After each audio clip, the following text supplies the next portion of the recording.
Hello, everybody. Welcome in. Welcome in. We're just chit-chatting as we're waiting Mhm. to get started. Let me get it so I can see all your faces. Um, I don't know if you guys have seen it, but it's hilarious to me that all of these really big names in the online entrepreneur space. Hey, Darcy.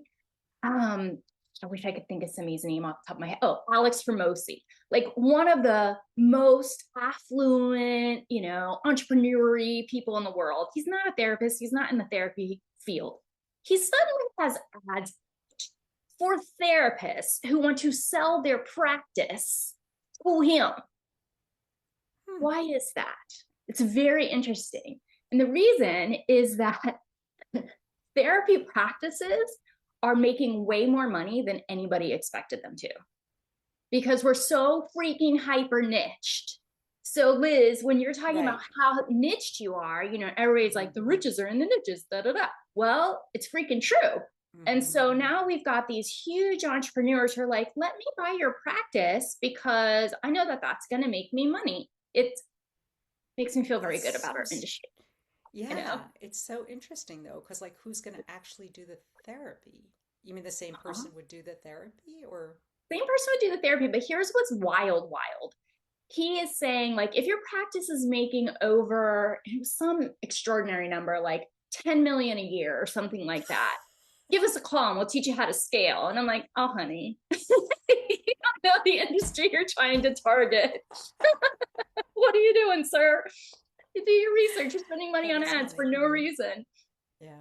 Welcome. You guys, I'm seeing a bunch of names that I'm not familiar with yet, so that's super cool. We've got about 3 minutes to start, and I am just enough neurospicy that I'm always going to start right on time because I've been perseverating all day about starting right on time since we had this appointment together. If that's you, you relate, let me know in the chat. If you are down for it, I would love it if you could turn on your camera. Hey, Chev. I don't care what you look like. You can be in your PJs. Hey, Joanna. I'm in my PJs on the bottom. I got dressed up for you because I'm the presenter on top, but you can be feeding your babies. You can be feeding yourself. Just have some clothes on. I don't care what kind of clothes, but if you have some on, that's the only standard for turning on your camera. I recently accidentally took my phone to the bathroom with me while I was a student in a presentation. So that was a good time. And I couldn't pretend that it wasn't me either. It was obvious that it was. Welcome, everybody. Hi, come on in. Hi, hi, hi. Okay, I'm going to start. I'm going to start by putting you guys on the hot seat for a minute because I'm seeing a lot of new faces, which is super cool. I would like to know how you heard about today. How did you end up here? Like, did you hear about it through my email? And I'm so sorry if you've been getting duplicates. We're fixing it this weekend.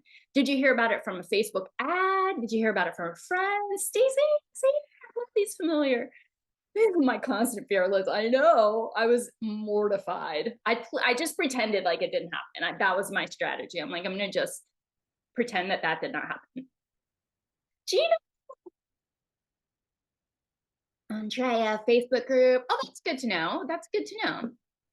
Joanna was in the marketing course. Yay. One of your clients that you work with. Oh, neat. Cool, cool, cool. Yeah. Tell me about how you heard about us. Steven's been around the block with us for a while. Email, Facebook group. And if you're just coming in and you've been getting duplicate emails, that happens for two reasons, one of which we're in control of and we're fixing it this weekend and we apologize.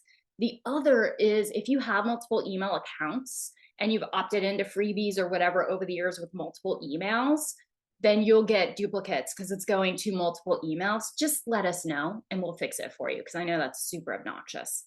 Ah, people from the abundance party, super cool. So glad to see you here. That's Allison for years thing, and she got me started in my practice. So we're 1 minute to start, and there's a whole bunch of stuff that I want to know about you guys because I'm nosy, and it also helps me to make sure that I am getting this dialed into what you need. So I have like 80 freaking slides. We're not doing 80 slides. I'm going to eliminate what we don't need based on what I can tell that you already know. So let's put in the chat just so I get to know you a little bit here. Why are you here? What made you decide that you're going to spend 50 minutes with us today? Okay, so what brought you here? Pop it in the chat. Carly, we were a little over your head last time, but you're in a completely different place now. Oh, good. I'm so glad that you're retaking it. Liz is trying to grow her practice, improve my practice. Oh, get specific. What do you mean? Like, are you getting the right fit clients except for finances? Are they the right fit financially, but not the right fit personality wise? Like, give me really nitty gritty specifics. What brought you here today? Kristen, Vinny.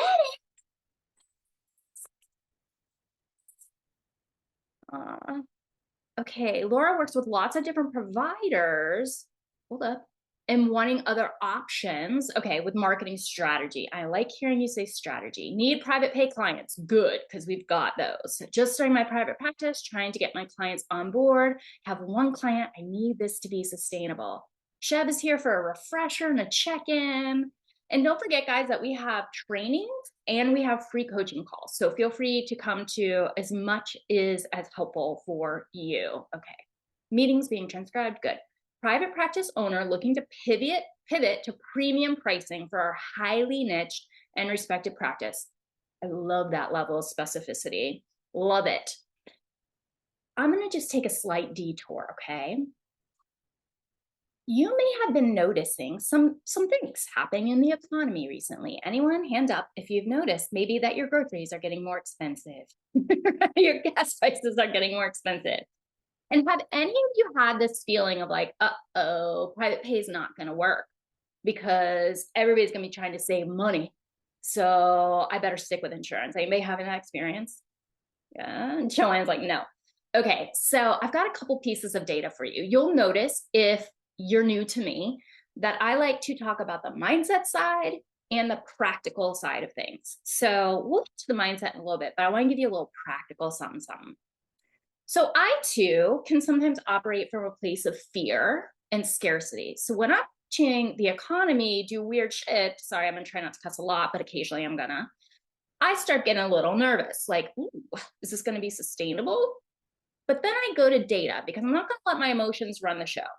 And so I've been doing some deep dives, and you might have seen my polls in some of the Facebook groups about, so what's up with your practice, right? And what I'm seeing is that people who are doing private pay, highly niched private pay, we'll talk about niches in day 3 or 4, are over freaking full. They're over full. People who are insurance are doing okay in terms of client load, but not awesome in terms of reimbursement. We can talk about why reimbursement's going down with insurance companies, if that's useful to you over the next month or so as we're meeting. But we're seeing that the practices that are in the middle are the ones that are suffering the most. So if you have private pay spots that are $85 to $125, sometimes even like $135, those are the spots that people are having trouble filling the most. $350 spots, easy peasy. I was a little hyperbolic. But $100 spots, much harder. So think about why that would be the case. We think about what happens when the economy does weird stuff. We notice that the people who have the least income suffer the most. The people with the most income make more money. Because what do they do when the economy downturns? They snap up property. They find stuff that other people are no longer able to invest in, and they make money in a downward economy. Now, I'm not talking about hyper rich. I'm talking about upper middle class. So the people who you're wanting to get, my guess is most of you want like 150 an hour up. If you pop in your chat what kind of rate you're looking for, that would be useful to me. Those folks are getting spots. So I can tell my mood is a little bit spicy today. So I'm going to try to let you know when I am saying something that's a little hyperbolic versus when I'm like, this is data. Okay. I was slightly hyperbolic for a second there. So let me see the rates that you're looking to get. Ooh, good job. Okay, 175 to 200, 275, 300, 250. Are you charging 225? Awesome, David. 350, 200, 200, 155. Cool. Okay. God, all I want to do is go into teaching, but we're gonna We're going to go with what we're supposed to be doing today. Let me do a little screen share to get us on track. I'm going to do a fancy screen share, so give me just a second. It's going to take me a moment to get it up. Okay. It should now, or close to now, be showing you a cute little slide. Can you give me a head nod if you're seeing a cute little slide? Awesome. And thank you for affirming that it is cute.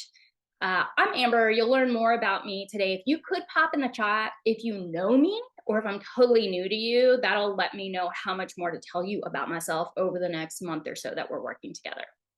We've already addressed this question of why you're here. I'm going to get to know you a little bit so I can make sure that our lesson today is very much targeted towards what you need. So if you could answer a few questions for me in the chat. These questions are you currently mostly insurance or private pay? Are you in solo practice or group practice?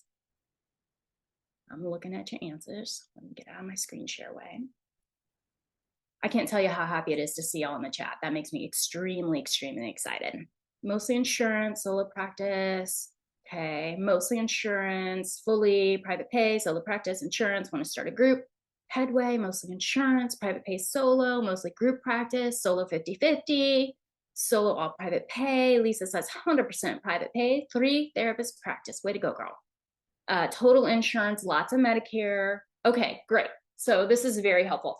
And are you guys looking to be solo private pay, or do you want a hybrid practice? Some insurance, some private pay.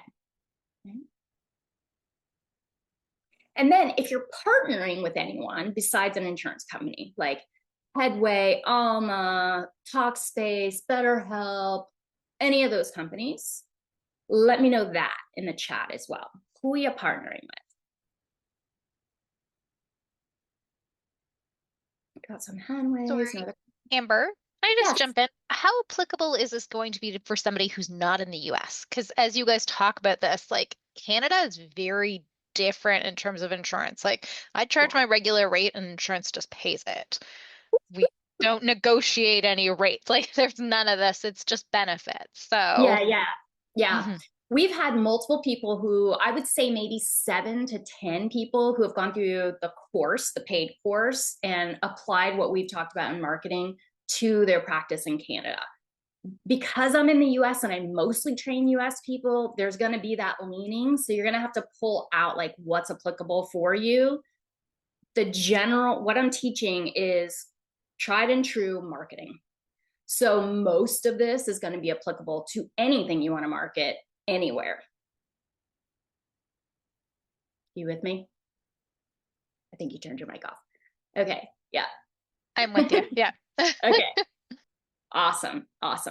And anytime you guys are like, I don't know if that applies to me exactly, just come to the coaching calls and we can talk it through together. Okay. Awesome. So now that I know where you are, let me talk to you a little bit about where we're going to go. So the main message I want you to hear today is that sometimes therapists think that what they have is a marketing problem. And I agree. Most of us have a marketing problem. But underneath the marketing problem, a lot of us have a practice that was not intentionally designed. It was simply a practice that happened organically out of what was available to us, rather than what we intentionally went after, intentionally selected. And the problem with that is when we're kind of just traveling the path of ease, like whatever is like in front of us as a shortcut, we can end up recreating in our private practice exactly what we were trying to escape from in community mental health or in agency life or wherever you worked before. And what I mean by that is overworking, being underpaid, sliding your boundaries everywhere. And then you're also the only crisis responder, right? You're not in a practice where there are other people to share the load. So today is all about really getting back in touch with what you wanted for your freaking practice in the very beginning. And then we're going to work through mindset and practical things that might be getting in your way of actively pursuing that. So that's day 1, dream practice reboot. You'll see me name things differently throughout this because I changed the name like every other day and I forget what I called it, but the core message is the same. Day 2, because today is going to be all about like, what do we want it to look like? And let's bust through any myths that get in our way of really holding on to that. Day 2, we're going to get into the money piece of it, because I'm sure that you guys have some money blocks, whether they be mindset or practical. I love this day because it is an emotional roller coaster, but it ends on a high. Day 3 is teaching you the framework of marketing for therapists. Our marketing is different, but it's easier. And all you need to know is the framework, not small techniques that you just throw around here and there. Day 4 is all about how do you get picked. So once we get you found with the framework, how do we make sure that you're the person that gets selected? We talk a lot about copywriting on this day, a lot about ideal client. And then day 5, because you're going to be thinking, I just learned a lot. How much of this do I actually need to do for me in the practice that I want? That's what we're getting to on day 5. It's eliminating the things that you don't need to do for your practice, because everybody's situation is unique, and making sure you know exactly what the next steps need to be for you. Okay, Harley's wanting to know, will we cover how to implement gradual pay increases? For sure, we can cover that in a coaching call. So if you could just like Carly's comment there, if you know that that's something that would be helpful for you, please do that.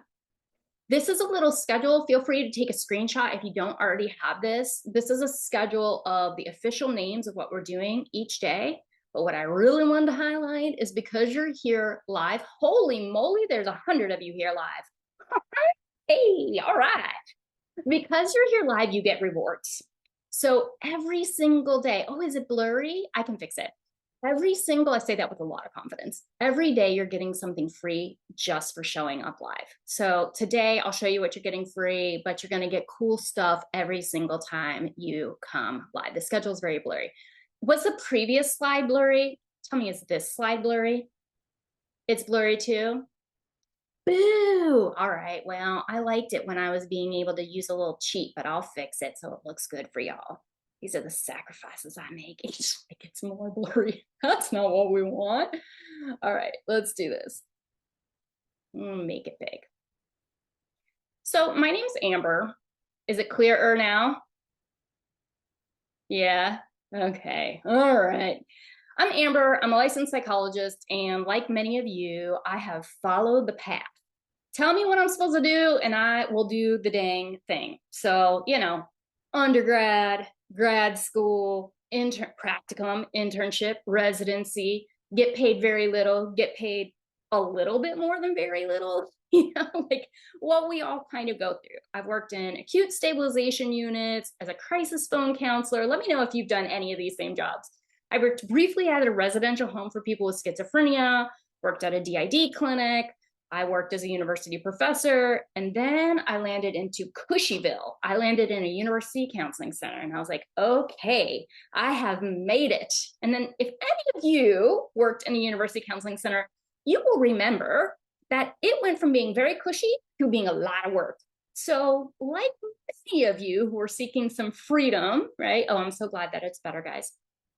I started thinking about, gosh, I really felt like I've done all the right things, and yet I still have a $200,000 student loan, 213 to be clear.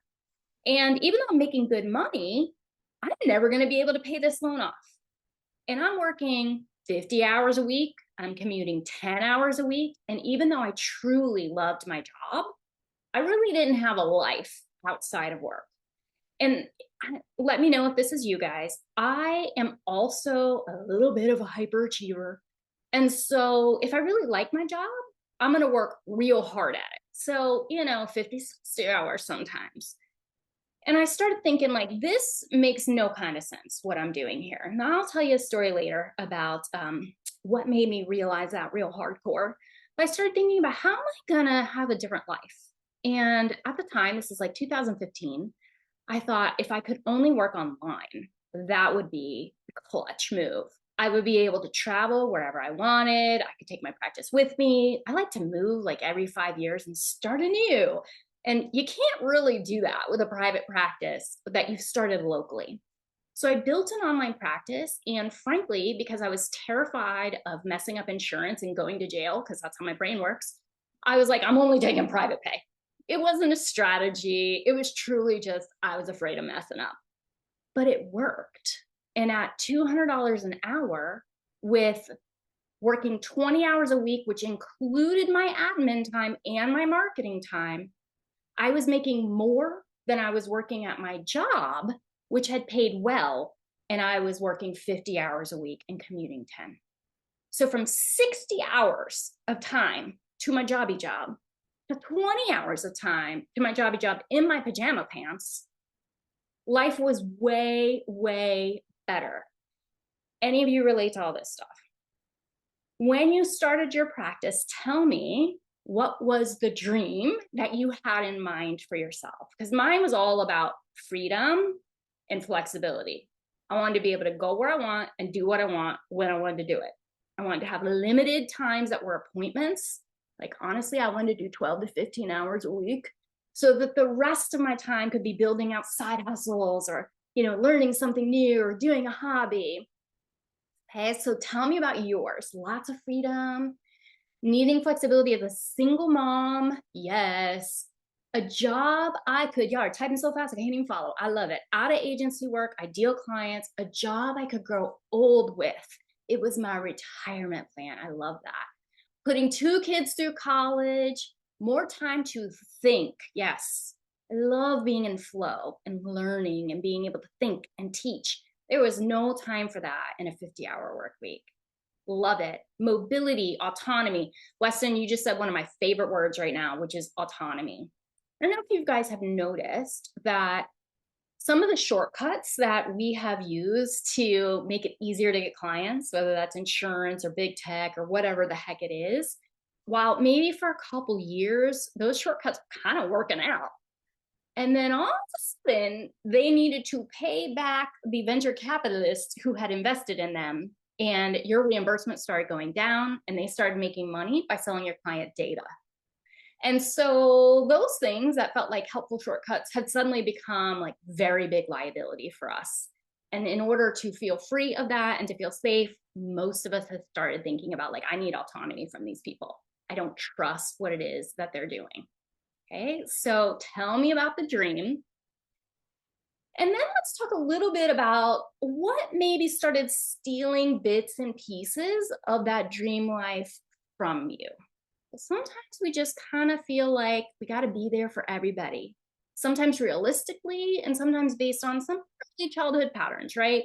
Somebody needs us, the kids, our spouse, our parents maybe need some caretaking. Maybe we have a team that's supporting us. Maybe we're still freaking broke after all of the work that we've done to set up this practice. So we're taking whoever comes in the door. If you're a caregiver, people assuming you're available at all times, especially if you work from home, right? An agency increasing demands on you. What started kind of peeling away some of the dream, some of the glitter from the dream that you were trying to build? Kim says, not business minded. Ooh, I want to talk more about that when we get in our coaching call. Admin burnout. Can you say more about that, David, in the chat? The insurance rates never met inflation. Yes. People pleaser mode and took everyone. So way too heavy of a caseload. Negative coworkers. Just not getting private pay clients. Ooh, good transition point. So tell me what you guys have done in the chat so far to try to get private pay clients. So let me know what your marketing has been thus far.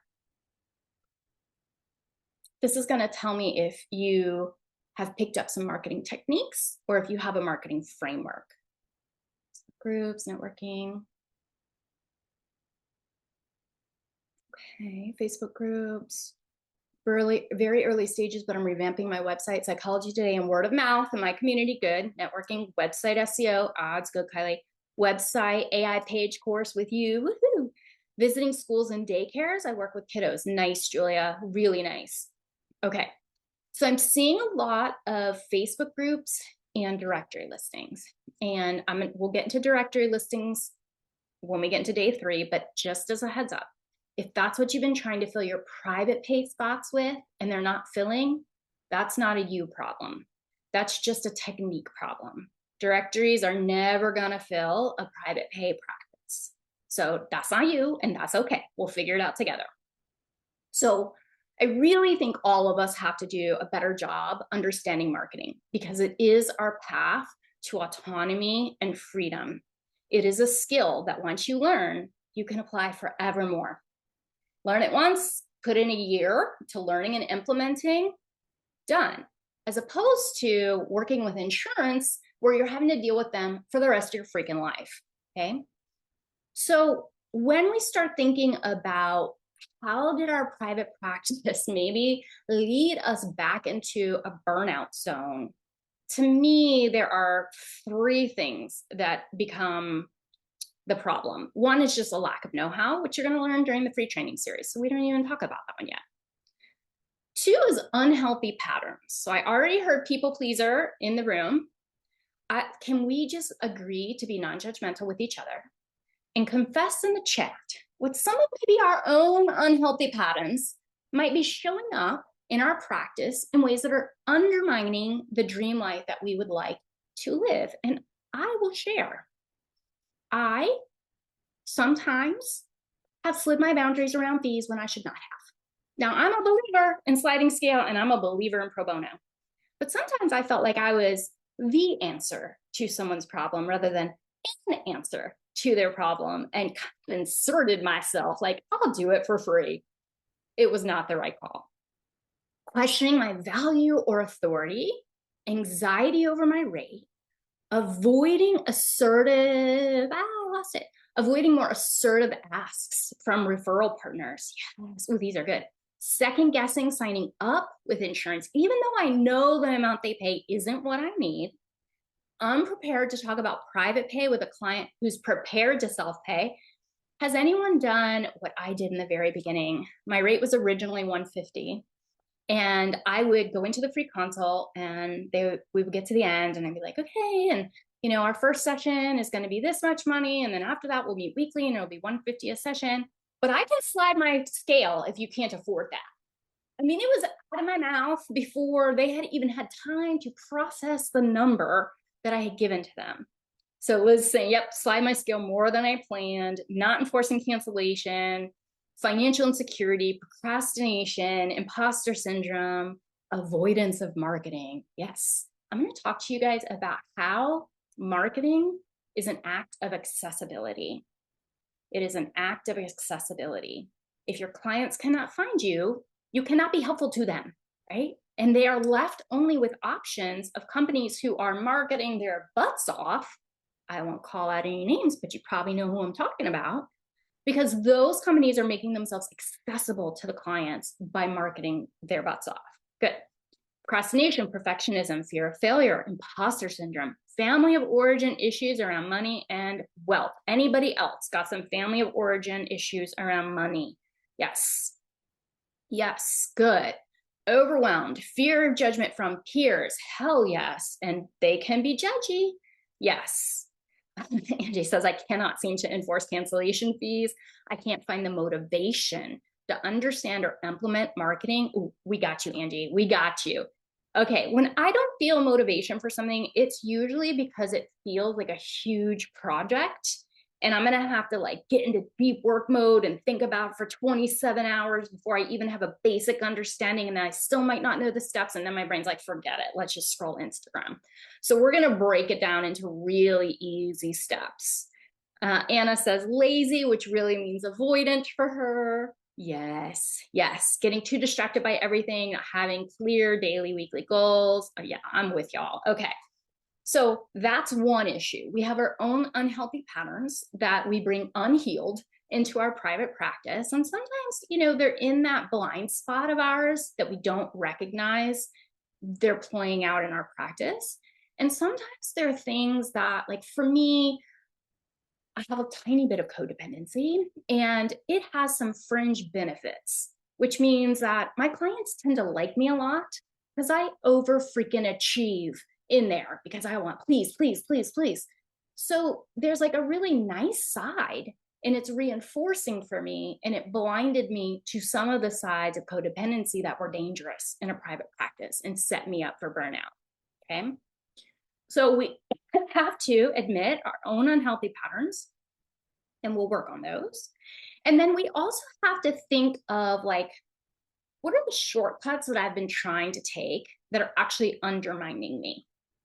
So how many of you have partnered or outsourced something, and I'll give you examples, in a way that ultimately is undermining you? For example, if you're with an insurance company, on average, you're getting paid $60 less an hour than if you were an average private pay clinician.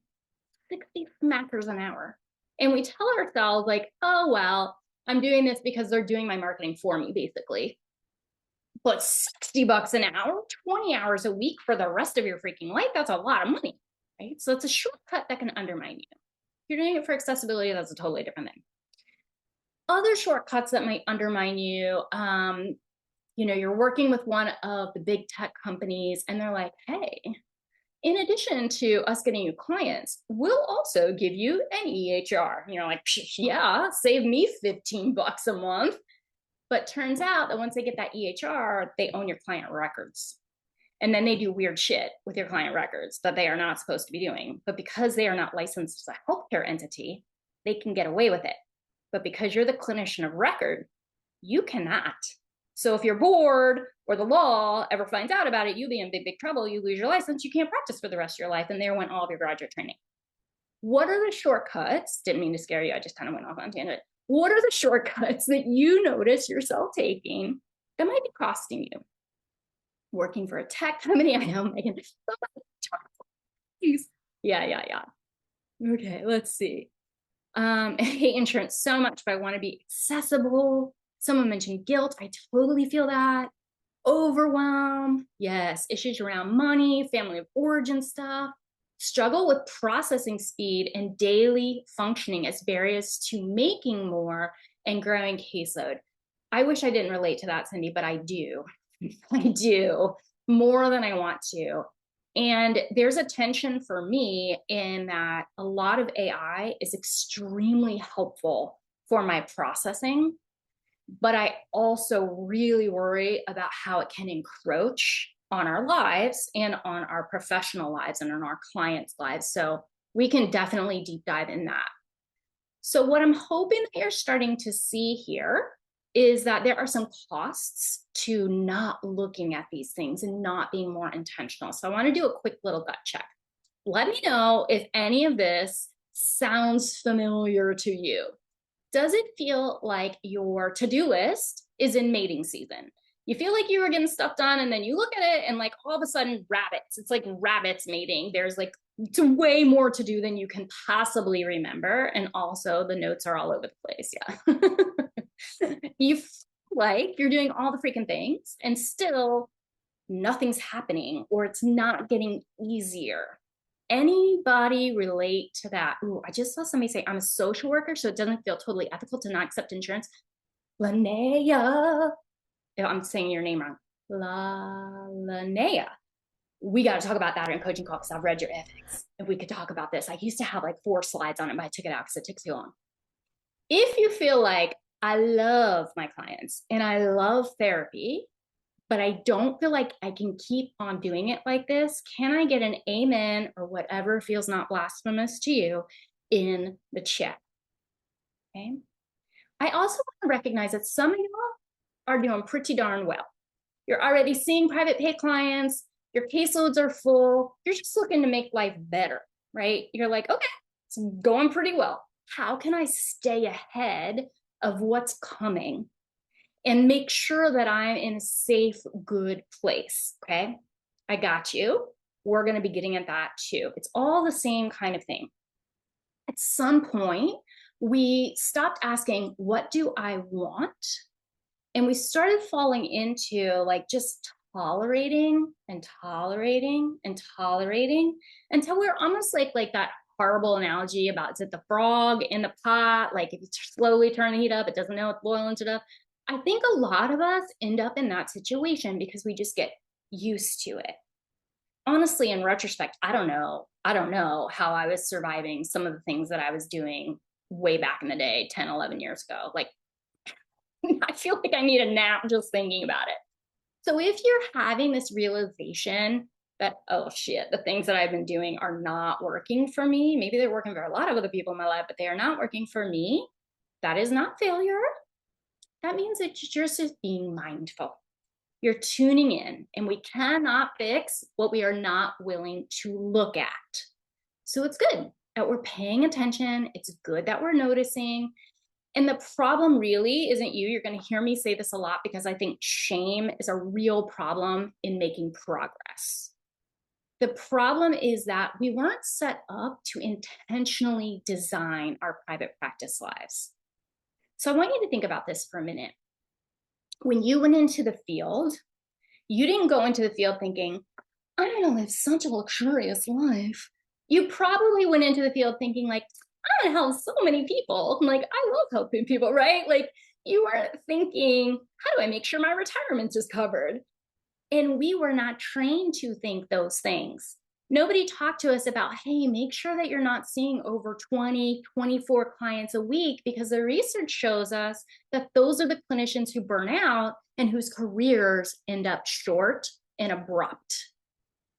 Nobody talked about that in grad school, but we are talking about it now, because I want you to think about this.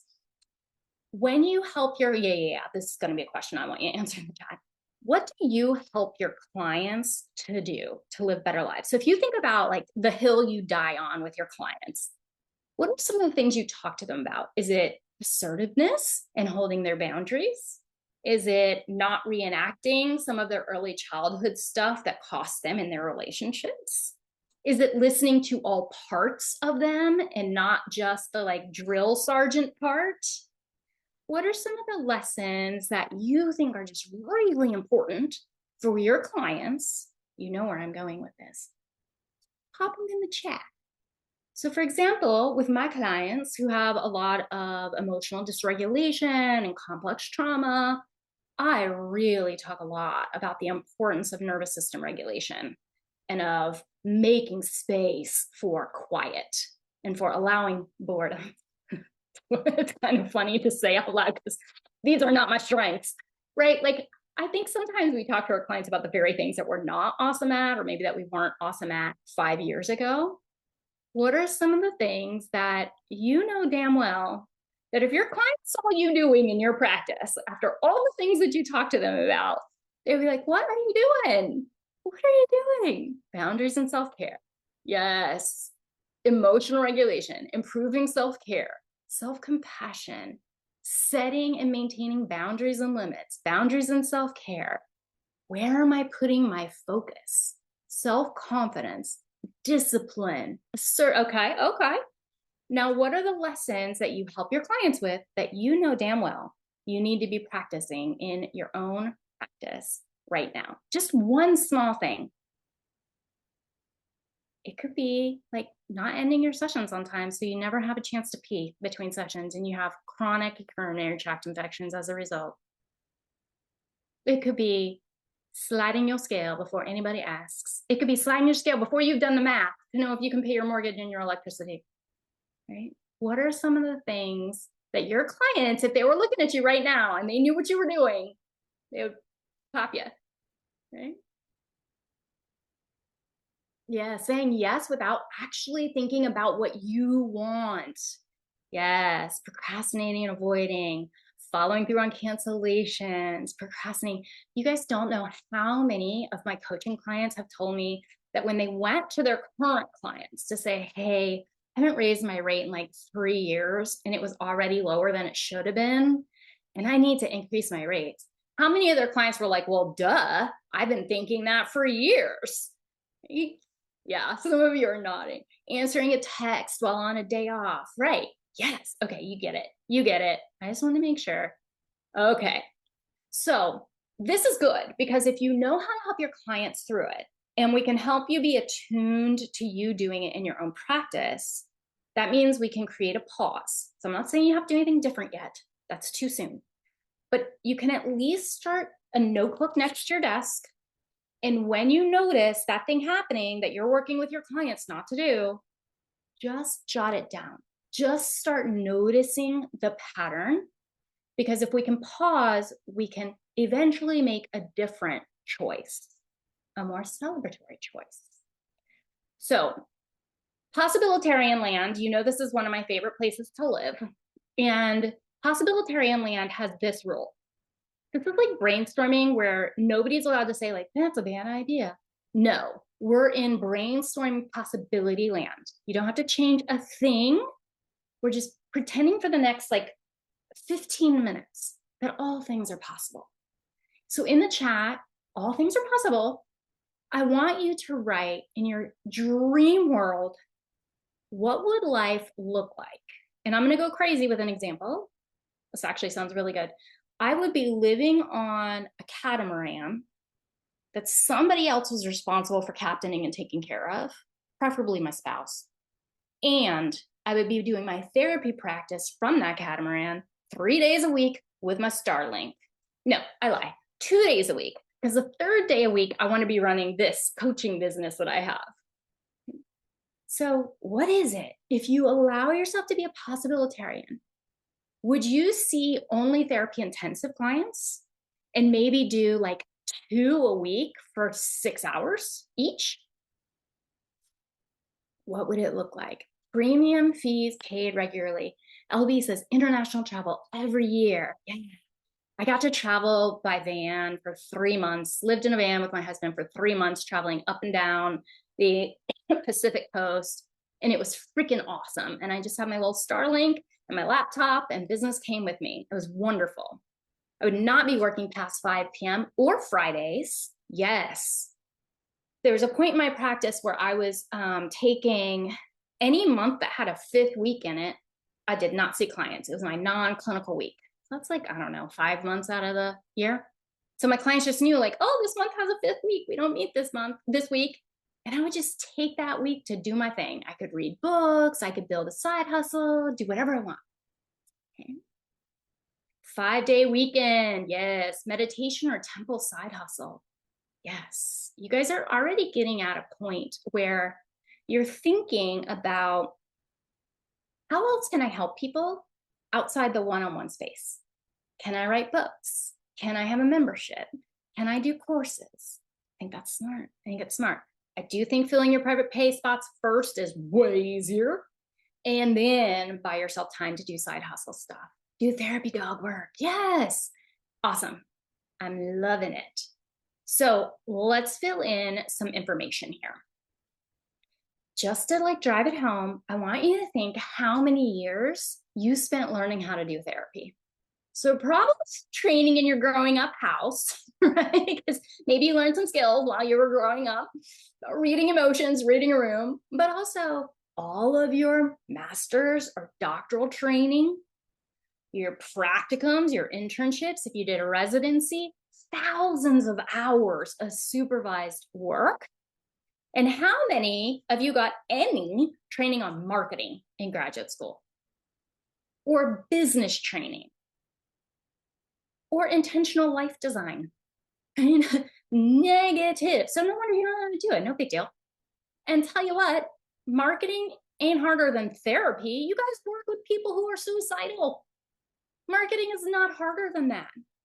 And one really cool thing, I'm going to go out of order of my slides here for a second because it's fun. Let me exit. It's going to be blurry for just a minute. Roll with me. I want to get to a different slide, but I don't want to hang up on you. Okay. Okay.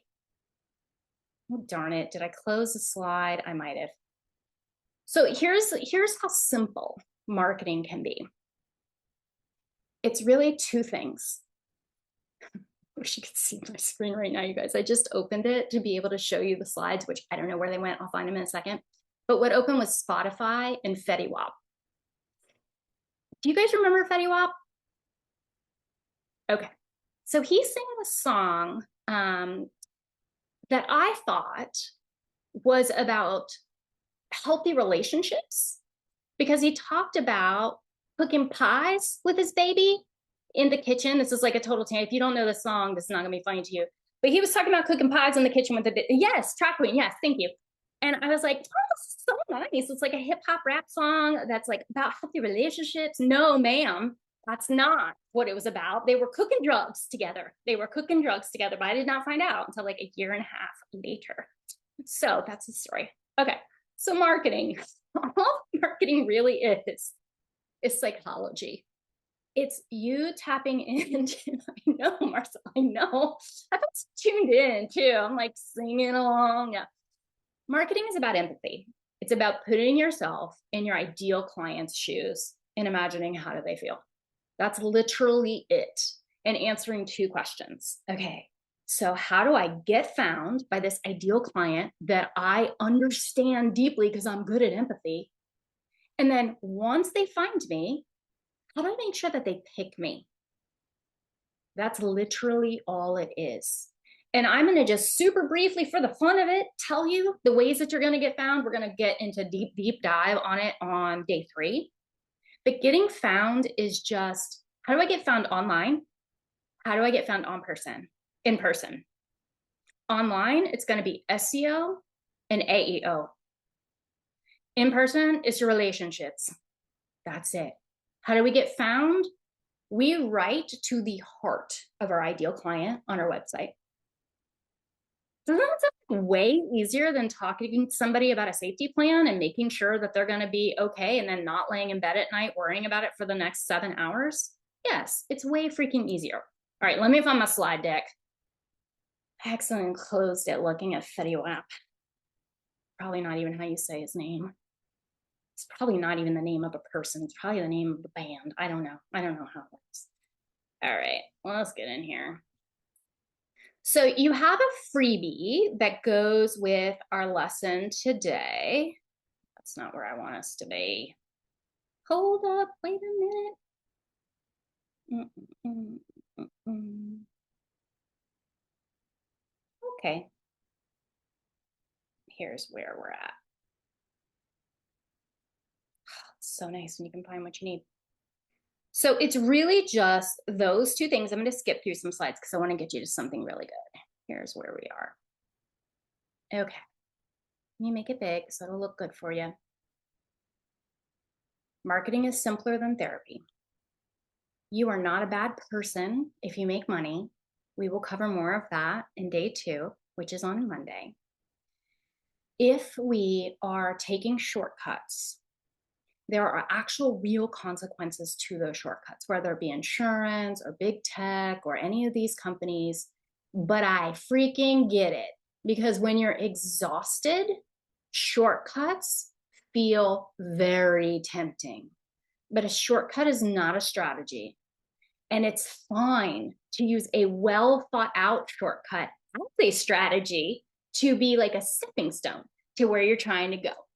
But you want to be careful, especially right now, on giving away your autonomy and your independence to a company that has a different incentive than you. Ever heard that saying, follow the money? Like that's how you really find out, what's happening with a company. Most of these companies, because they're no longer healthcare companies, the incentive is profit. It's not healthcare. And that puts us in a very dangerous situation. We can talk more about it if it's helpful. I don't want to perseverate on it and be like a, scary, scary person. But I do want you to at least think about it. I'm going to move through these because I want to get you to... If you don't know this already, guys, there's like all sorts of lawsuits happening with these big tech platform proxy companies. So if you're using one, just Google lawsuit and the company to see if there's something happening that you need to know about. Okay, we're going to do that on, okay, yeah, here's where we're going to go. So I want to tell you a story about possibilitarianism and postponement. So there was a period of time in my life when I was with my ex-boyfriend. We were together for 13 years. And every single year we talked about our future life. And I think some of that talk was that we weren't currently living our dream life. And so we would be like, oh, like one day we're going to buy a catamaran, a sailboat. We're going to sail around the world and it's going to be amazing. But we had all of these, yeah, but when this happens, we're going to do that. Yeah, but when this happens, we're going to do that. I'm like, when do pay off the loans? When this, when that, when that? And it didn't happen. And year 13 comes, and we have a major problem that we're going to blame all on him because that's accurate. And we break up. And basically the very next day, he bought that effing catamaran and took off around the world. Yeah, Darcy, exactly. Exactly. And I remember thinking, I mean, I thought a lot of really bad thoughts that I'm not going to say on here, but I remember thinking, nope, nope, nope, nope. I put off and put off and put off my dream life for all of these, like, it'll be better when I'm ready, when my ducks are in a row. And I missed out for 13 years. No mas. So I want you to be careful that you're not doing the same thing, because postponement can really feel like planning, but it's actually procrastinating. And I don't want you to procrastinate on having even a little bit of your dream life right now. So the permission that I would not give to myself to have it right now, I mean, literally, I could have gotten on a cheap sailboat. Who needs like a mega boat? We don't need that to live the dream. The dream is to be outside and to be free. But I kept postponing. I don't want you guys to do the same thing, because therapists are some of the most talented postponers on the planet. Ask me how I know. But sometimes later doesn't come. And I don't want you looking back, wishing that you had started taking implementation today. So I have a challenge for you right this very moment. This is a dream trip that I brought my parents on this past year. And we are postponers in my family. It's always like, taking care of everybody else. We don't have time to do the thing. What is a small thing that you could do in your life? LB says, yes. Small thing you could do in your life, literally today or tomorrow. That would be you living in alignment with your dream self. Doesn't have to be big, right? Most of us aren't talking about wilding out on mega yachts with big diamond encrusted necklaces on. We're saying, I wish I spent more time in nature. We can go out and spend 10 minutes in our backyard. What is one thing you can commit to in the next 24 hours? It's a tiny thing. Yes. Yes. Small, tiny thing that you can commit to. You deserve the dream life that you help your clients to build. Be the role model for them in living the life you're helping them to live. Yes, Anna, bike to a cafe with my dream journal. That's what I'm talking about. Plan that camping trip without waiting for anyone. Hell yes. Spend time in my garden. See, this is why I love y'all. Yes, take some time to sit under the moon, right? These things don't even cost money. We can do them tonight. Okay, let's make a deal. I will forget because I have a terrible memory. But on Monday, when we meet, can somebody remember to do a check-in in the chat? To say, hey, did everybody take their little micro step to be in their dream life right now? Okay, you don't have to call it out if it's you, but just one of us. It's not diffusion of responsibility.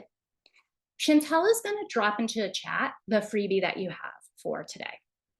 The freebie is this cool little amazing thing that I did not graphically design. AI did it for me, but I wrote all the copy in it, okay? And I told it how I wanted it to look, and it did it. This is to help you get in touch with your dream life. So it's not so far away. I'm going to just show you what it looks like. It's going to give you an assessment of, do you have enough time? Do you have enough energy? Are you living in alignment? Do you have enough money to be independent and autonomous? Do you have autonomy in the sense of being able to bring in your ideal clients at will? That is our financial independence. And then we do not score it. So this is important, hyperachievers. We're not trying to get a score. We're just looking at the data and reflecting. And there will be a piece that made you wiggle a little bit, that made you a little uncomfortable. That's what you'll write about here. The section that made you squirm was, fill it in. When I'm honest with myself, what I think is really going on in that area is, and fill that in. For you to use this, you'll Chantal will pop in the chat like the little thingamabob to get in there. And the code word, if she has not already popped it in there, I'm going to make one up. We're going to call it Dream Life.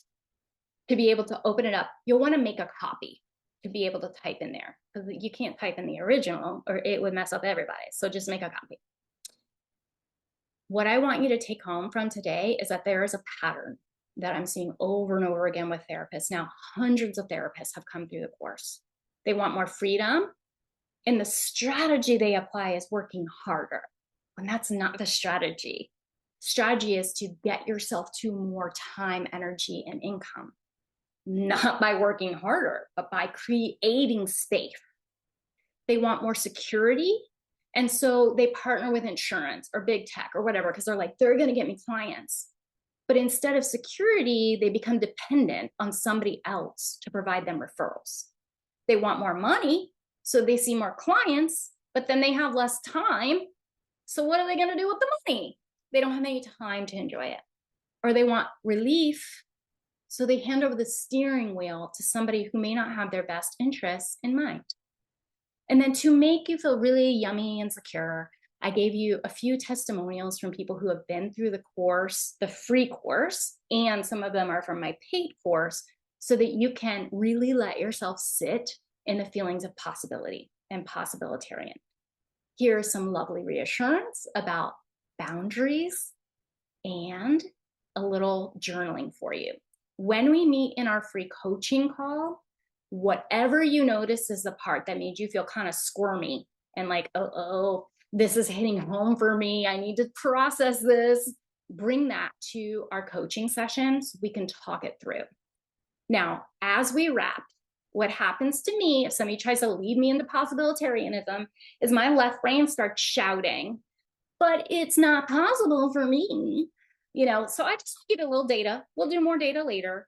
But I looked up the highest socioeconomic status city in every single freaking state in the United States to see if it was possible for people to pay $150 a session for a whole year.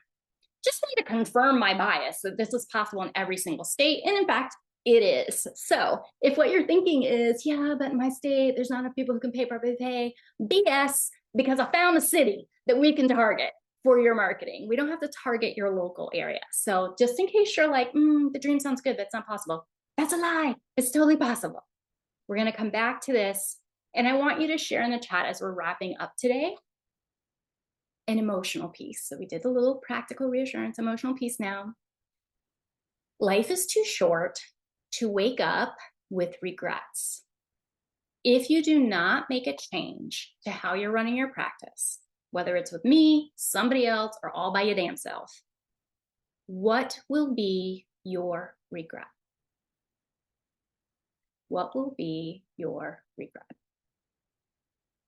I'm just popping the schedule up here for you as you're typing that in case you need to see it.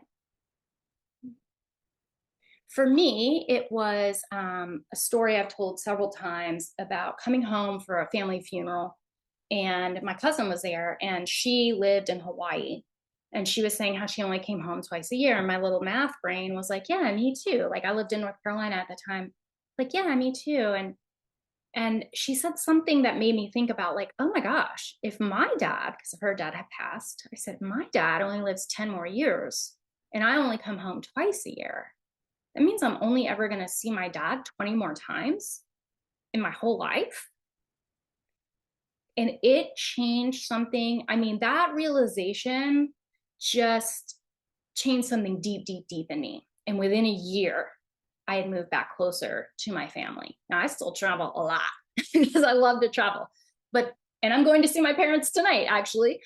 That idea that I could only see this man that I absolutely adore 20 more times in the rest of my life, like all of a sudden it made the like, oh, we have time, we have time, we have time. that sensation that makes you procrastinate and think you have all the time in the world suddenly went away. And I want you to hold that discomfort, because for me, it made me motivated to take the steps I needed to take to live a better life. I'm glad that that resonates. Yes, not being able to be fully present. Okay, so I have one last question for you. We're going to be talking a lot about money and a lot about math. It is going to be an emotional roller coaster. I promise you that's going to end on a high note on Monday. Are you going to be there live? Because I've got some cool free tools for you if you're coming live. No free tools for you if you do not come live. Good. I see some yeses. Now, my question for you to end today with is, this is a mental challenge. If only I could insert obstacle here, then I would insert dream life here. So for example, if I could get over my fear of visibility on freaking YouTube, then I would have an easier time making double the income that I want to make. No, coaching calls are for free, you guys. They're a part of this free program that I'm doing over the next month. So I do about like 15 hours of free training and coaching once or twice a year. And it is both my active accessibility, and it's also the way that I bring clients into my paid programs. So about 1 to 3% of people who come through these free trainings will move into my paid program, but about 97% will not. And so it's my way of advertising my business while also feeling good about myself, because I'm helping people who might not otherwise access my program.